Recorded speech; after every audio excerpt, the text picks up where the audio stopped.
Kita akan mengupas lebih dalam kasus pembunuhan ibu oleh anaknya bersama kriminolog Hanifah Hasna. Mbak Hanifah, selamat malam. Selamat malam Mas Dipo. Mbak Hanifah, polisi menyebut bahwa dendam dan sakit hati menjadi motif anak berkonflik dengan hukum melakukan pembunuhan. Apa yang kemudian bisa Anda cermati terkait kasus ini?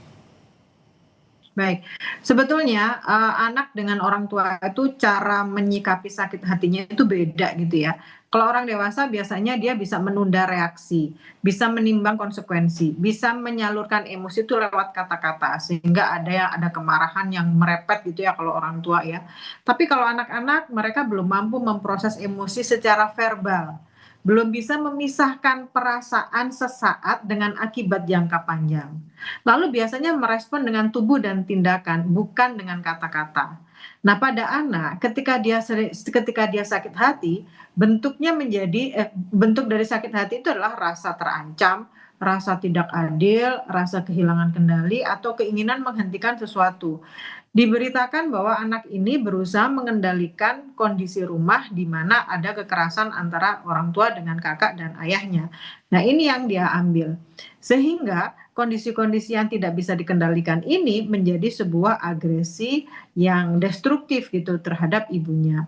Dalam kriminologi ini dikenal sebagai emotional flooding, yaitu emosi yang naik secara cepat dan logika tidak sempat bekerja. Jadi ini bukan dendam, tapi ini ledakan emosi yang tidak ada rem psikologisnya. Ledakan emosi Demikian yang Mas. tidak ada rem psikologisnya. Yang menarik juga Iya, Mbak Hanifah bahwa, koreksi kalau saya salah, tetapi pembunuhan terjadi pada saat posisi sang ibu sedang tidur. Apakah kemudian ya. cara anak, mohon maaf, membunuh ibunya ini ada pengaruh dari paparan game online juga? Maaf, saya kehilangan kalimat Mas Dipo yang terakhir. Apakah kemudian paparan game online juga mempengaruhi, mohon maaf sekali lagi, cara sang anak membunuh ibunya, Mbak Hanifah? Iya, benar sekali. Bahwa sebetulnya bukan hanya paparan, tapi yang pertama adalah kondisi emosional anak. Semua anak, hampir semua anak, mereka terkontaminasi konten-konten kekerasan. Tetapi kenapa anak yang lain tidak melakukan kekerasan? Karena secara emosional mereka dalam kondisi yang sehat. Mereka bisa meregulasi emosi, mereka diterima oleh keluarga, sehingga kondisi-kondisi yang tidak nyaman itu tidak berakhir dengan perilaku destruktif. Tapi ketika anak mempunyai masalah kejiwaan maaf bukan masalah kejiwaan, tetapi ketika anak mengalami permasalahan keluarga atau permasalahan individu yang tidak tersalurkan, maka tontonan-tontonan itu bisa menjadi trigger. Bahkan mereka melakukan copycat dari yang dia lihat untuk diaplikasikan untuk menyalurkan kemarahannya. Termasuk dengan mencontoh game online yang kemudian dimainkan, Mbak Hanifah, begitu ya? Ya, benar sekali, Oke, Mas. bahwa kita tahu pelaku juga berstatus anak berkonflik dengan hukum, Mbak Hanifah. Bagaimana kemudian penegakan hukum yang harus dilakukan oleh aparat penegak hukum kita? Oke, baik. Kalau kita lihat selama ini sudah benar bahwa sudah menghadirkan KPAI untuk melakukan pendampingan. Tetapi bagaimanapun juga ini adalah masih anak-anak, pasti menganut sistem peradilan pidana anak. Prinsipnya adalah untuk kepentingan terbaik anak, bahwa anak ini sebetulnya tidak seharusnya mendapatkan perilaku yang buruk, apalagi kalau sampai di penjara gitu ya. Karena anak-anak itu yang paling baik adalah memulihkan, bukan menggantikan atau memberikan hukuman yang berat. Karena pendampingan yang wajib itu sebetulnya adalah pendampingan dari orang tua atau wali. Dalam hal ini karena ibunya nggak ada, berarti harus ada ayahnya atau orang yang lain. Terus pembimbingan dari kemasyarakatan, psikolog atau psikiater anak, dan ini sudah dilakukan oleh KPAI. Asesmen harus secara menyeluruh, jadi kemampuan memahami akibat perbuatannya. Apakah selama ini yang dia lakukan itu dia termasuk memahami apa yang dilakukan? Karena pada dasarnya anak-anak umur 12 tahun itu ketika emosi dia akan melakukan sesuatu baru dipikir kemudian. Jadi emosi, aksi, pikir, bukan emosi, pikir, aksi. Ini harus dilihat. Lalu kontrol impulsnya seperti apa? Karena ketika kontrol impuls itu dilakukan oleh seorang anak 12 tahun itu sebetulnya sesuatu hal yang sangat-sangat normal.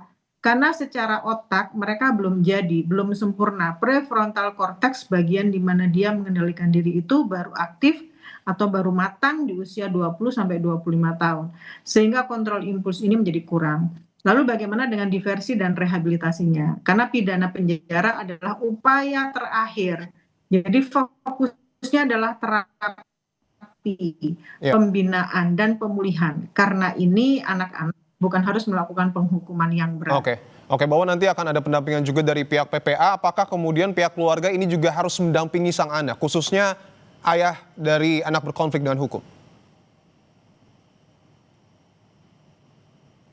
Iya, benar sekali. Tapi dengan catatan bahwa ayahnya dalam kondisi yang sehat, sehat fisik dan mental, karena bagaimanapun juga dia kehilangan istri, apakah dia mengalami trauma jangka panjang atau bagaimana gitu, yang paling tahu adalah dokter forensik yang menangani hal ini. Tapi pasti anak ini memiliki wali. Walaupun demikian tetap harus diperiksa lagi karena kita tahu, sama-sama tahu bahwa anak ini tidak berhubungan dengan lingkungan sosial. Tapi yang perlu kita ketahui adalah apakah ada saudara dekat yang bisa mendampingi anak ini. Bila tidak ada, bisa didampingi oleh LSM atau psikolog yang ditugaskan oleh pihak pemerintah. Oke, antisipasi apa Mbak Hanifa yang kemudian harus dilakukan oleh seluruh pihak agar kasus serupa tidak kembali terjadi? Oke, jadi sebetulnya kalau antisipasi berasal dari rumah. Jadi anak-anak ini tidak hanya didekatkan dengan orang tua, karena dekat itu belum tentu lekat dan belum tentu hangat. Ketika anak dalam kondisi keluarga yang hangat, maka kondisi-kondisi perilaku destruktif itu sebetulnya bisa dicegah. Lalu orang tua harus punya screening awal. Apakah anak ini adalah anak yang menarik diri, apakah anak yang destruktif, kemarahan yang sangat-sangat besar. Terus harus lihat lagi faktor eksternal yang berkontribusi itu bagaimana. Oke, Terus media sosialnya seperti apa? Karena bagaimanapun juga baik. anak-anak yang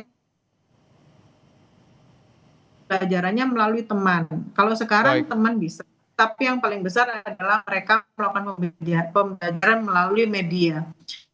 Jadi orang tua tidak boleh anteng saja ketika anaknya diam Ya. di rumah hanya mengkonsumsi media, tapi dia harus tahu sejauh mana mereka terlibat dalam kekerasan begitu. Baik, terima kasih untuk informasi yang kemudian Anda berikan, Kriminolog Hanifa Hasna. Terima kasih telah bergabung di Kompas Malam.